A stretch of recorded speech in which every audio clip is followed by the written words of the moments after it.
أكجت ورمون وقومك ماكتو خبجان كنتالا أباتو كنت الديبسا جان مكما سجريت مو خبجان قادسا أباتو أدوت ديبسا جان يخاهو مكما سجريت خبجان ألفنا أباتو سلبنا جيجيرا جان أكنا جتشون هيكاني سيدا مالي وانجوني سنيب سوبرباد مكماك سماني مكماك سيسني هيخا نمني ilmina ma akka isa kabaju barbaadi ilma namaa haa kabajuu nama ilma namaa kabajuutu kabajamaadha jan walumaa galatti kan jecha kanaa obboleessa kiyya bakka siin hin malleen dhaabbatin nama sin fakkaannen saahibin jecha sin fakkaannen dubbatin jechuudha. Abdallah ilma Mubaarak rabbi rahmata isaa godhu kije ilmi namaa je ilmii guddoorra naamusa xiqqattirra haajamaa maaliif yoo jettan naamusni sadarkaa namaati ol fuudha yoo ilmiin teetilleen xiqqaatte naamusa dhabuun ammoo sadarkaa teessi gabbuufti ilmiin tee hanga feetillee yoo guddatte jechuudha.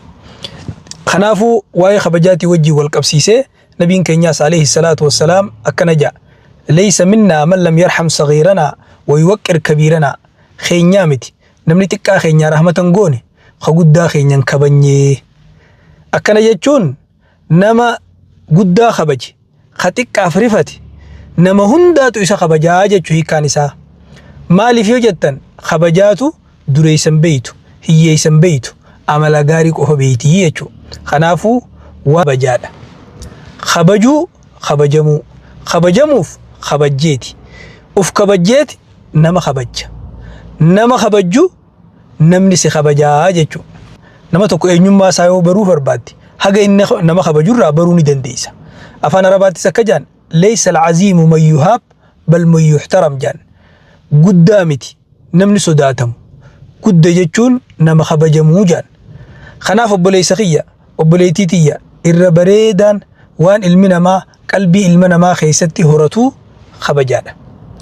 Namni kabajaa facaafate jaalala oomishata.